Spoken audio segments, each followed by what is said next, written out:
কিছুমান নভবা ঘটনা হঠাতে ঘটি যায়। তেনেকুৱা ঘটনা এটা হ'ল বানপানী বা তেনেকুৱা ধৰণৰ কিছুমান প্ৰাকৃতিক দুৰ্যোগ। আজি হঠাৎ আমগুৰিত লক্ষ্য কৰিছিলোঁ যে আমগুৰি অঞ্চলটোৰ মাজেৰে জাঁজি নদীখন বৈ গৈছে আৰু জাঁজি নদীৰ পানী সাংঘাতিক ধৰণেৰে উফন্দি উঠিছে বা জলস্তৰ বৃদ্ধি পাইছিল। তেতিয়া আশা কৰা নাছিলোঁ যে গোটেই অঞ্চলটোক পানীয়ে ছাবমাৰ্জ কৰিব বা পানীয়ে ডুবাই পেলাব। কিন্তু সন্ধিয়া সময়লৈ লক্ষ্য কৰিলোঁ যে পানী খুব বেছিকৈ বাঢ়ি আহিছে আৰু ৰাতি 10টামান বজাত আমাৰ ঘৰৰ সন্মুখৰ ৰাস্তাটোত অলপমান চিলচিলীয়াকৈ পানী হ'ল। তথাপিতো আমি অলপমান চিন্তা নকৰাকৈ আছিলোঁ, যিহেতু ভাবিছিলোঁ যে খুব বেছিকৈ পানী নিশ্চয় নহ'ব, এইবাৰ কিবা কাৰণত তেনেকৈ পানী হৈছে। কিন্তু 12মান বজাত দেখিলোঁ আমাৰ ঘৰৰ সন্মুখৰ ৰাস্তাটোত এআঁঠুমান পানী হৈছে। ওচৰ চুবুৰীয়া মানুহকেইঘৰ আমাৰ খুব আপোন তেখেতসকলৰ ঘৰৰ 2-4টা জীৱ জন্তু আনি আমাৰ ঘৰতে আশ্ৰয় দিলেহি। তেখেতসকলো ওচৰ চাপি আহিল, যিহেতু আমাৰ ঘৰৰ যিটো ভেটি প্লেন আছে এই ভেটি প্লেনটো কিছু পৰিমাণে ওখকৈ বনোৱা হৈছিল বাবে বানপানীৰ পৰা আমাৰ বৰ বিশেষ ক্ষতি নহ'ল। কিন্তু আমাৰ ক্ষতি নহ'ল কি হ'ল, আমাৰ ওচৰ চুবুৰীয়া মানুহকেইঘৰৰ ঘৰ ডুবি গ'ল আৰু তেখেতসকলৰ কষ্ট হোৱা মানেই পৰিপূৰকভাৱে ঠিক আমাৰো কষ্ট হোৱা।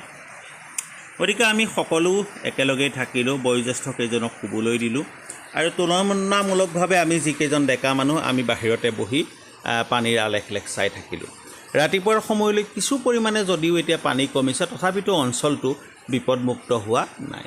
এটা কথা লক্ষ্য কৰিলোঁ, পানীৰ মাজতে এটা তেনেই সৰু চুলিৰ নিচিনা সাপৰ পোৱালি এটা আচলতে সি সাঁতুৰি এইফাললৈ আহিছিল। আমি তাক খেদাই দিলোঁ আমাৰ ওচৰৰ পৰা। আৰু তেনেকুৱা ধৰণৰ সাপ বিভিন্ন অঞ্চলত বৰ্তমান সময়ত প্ৰৱেশ কৰিব পাৰে। সাপৰ সৰু বৰ নাই, তেনেকুৱা পোৱালিবিলাকো অপকাৰ কৰিব পাৰে। গতিকে যিমান পাৰে আমি সাৱধানে থকা আমাৰ বাবেই ভাল।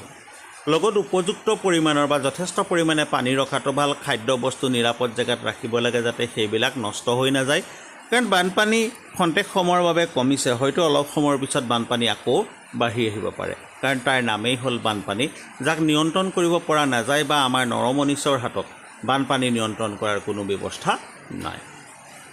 যি কি নহওক, এনেকুৱা প্ৰাকৃতিক যিবিলাক দুৰ্যোগ আমাৰ মাজলৈ আহি আছে আৰু অদূৰ ভৱিষ্যতেও এইবিলাক আহিয়ে থাকিব। এইবিলাকৰ লগত আমি নিজেই মোকাবিলা কৰিব লাগিব, নহ'লে আমাক বানপানীৰ লগত মোকাবিলা কৰাত সহায় কৰিবলৈ কোনো আগবাঢ়ি নাহে। চৰকাৰ বা প্ৰশাসনেও এনেকুৱা সময়ত খুব বেছিকৈ সহায় কৰিব পাৰিব বুলি আশা নকৰা ভাল, কাৰণ বানপানীৰ বাবে কোনো ইমান বেছিকৈ প্ৰস্তুত হৈ নাথাকে আৰু সেইবাবে নিজৰ দায়িত্ববিলাক নিজেই পালন কৰিব আমি লাগিব। যিসকল বিপদগ্ৰস্ত লোক আছে তেখেতসকলক সহায় কৰাটো আমাৰ দায়িত্ব। যি কি নহওক, মই ঘৰৰ ছটৰ ওপৰৰ পৰা বা ঘৰৰ যি বাৰাণ্ডাৰ পৰা অলপমান ভিজুৱেলছ ইয়াতে আপোনালোকক দেখুৱাবলৈ চেষ্টা কৰিলোঁ। ইয়াৰ অৰ্থ এইটো নহয় যে আমি কেইটামান ডলাৰ লাভ কৰিম, আমেৰিকান ডলাৰ পাম। ইয়াৰ অৰ্থটো এইটোৱেই যে আমাৰ অঞ্চলটোত কি কি সমস্যা হৈছে সেয়া আন মানুহেও গম পাব।